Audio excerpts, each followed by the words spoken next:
कठिन शब्द को सबसे पहले आधा पेज जरूर लिखें, उसके बाद डिक्टेशन को लिखें, उससे आपको ज़रूर लाभ होगा। नमस्कार दोस्तों, गायत्री स्टेनो क्लास में आप सभी का स्वागत है। यह डिक्टेशन 100 शब्द प्रति मिनट की गति से है। डिक्टेशन स्टार्ट होगा 5 सेकेंड बाद। अध्यक्ष महोदय, इस सदन के सामने आज हम अपने एक आदमी के उठ जाने का शोक अनुभव कर रहे हैं। नरेंद्र देव जी के लिए हम अपने जिस शोक को व्यक्त करने का यत्न कर रहे हैं वह केवल इस सदन के पुराने सदस्य के लिए नहीं है।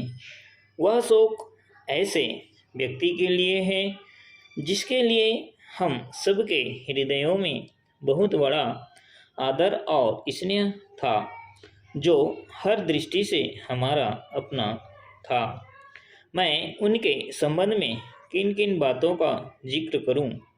वे विद्वान थे, इस बात को सारा देश जानता रहा, सुनता रहा, परंतु दुर्भाग्य तो इस बात का है कि देश को उनके प्रगाढ़ पांडित्य का भी फायदा नहीं मिल सका।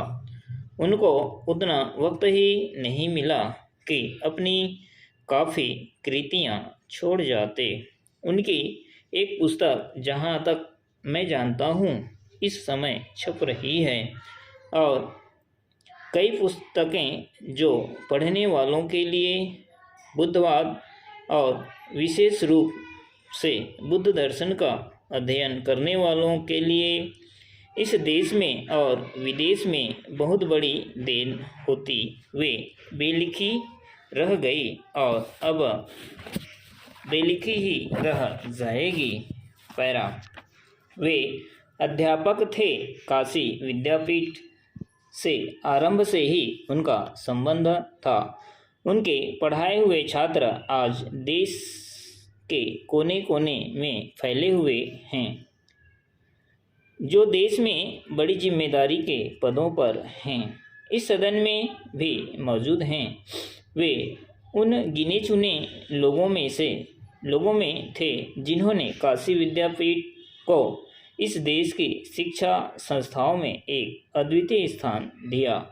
उनके व्यक्तित्व ने देश के कोने कोने से उत्साही, प्रभावशाली, देशभक्त विद्यार्थियों को विद्यापीठ की ओर आकृष्ट किया। उनका क्षेत्र कितना भी विस्तृत हो जाए, लेकिन ऐसा विश्वास है कि वह कभी भी उन दिनों को नहीं भूल सकेंगे जबकि उन्होंने उनके चरणों में अध्ययन किया था। राजनीति में जो उनका स्थान था उससे तो सभी लोग परिचित हैं। पैरा। 1921 से स्वतंत्रता प्राप्ति के बाद तक वह कांग्रेस में रहे। आंदोलनों में उन्होंने नेतृत्व किया। उनसे स्फूर्ति पाकर कितने ही लोग स्वतंत्रता संग्राम के सैनिक और सेनापति बने। इस सदन में भी इस वक्त कई ऐसे व्यक्ति मौजूद हैं जिनको उनके साथ काम करने का गौरव प्राप्त हुआ है।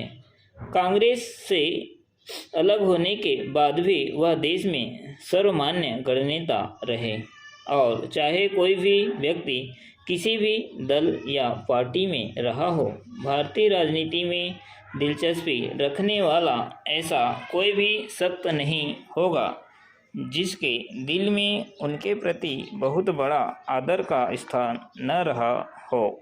समाजवाद के अनेक प्रकार के अर्थ होते हैं। समाजवाद का कार्यक्रम क्या हो, इसके संबंध में मतभेद हो सकता है, परंतु इस संबंध में कोई मतभेद नहीं हो सकता कि जिन लोगों ने भारत में समाजवाद को एक विशेष स्थान दिया, भारतीय समाजवाद की क्या रूपरेखा होनी चाहिए, इसे स्पष्ट करने का प्रयत्न किया। उन लोगों में नरेंद्र देव जी का स्थान सर्वश्रेष्ठ था।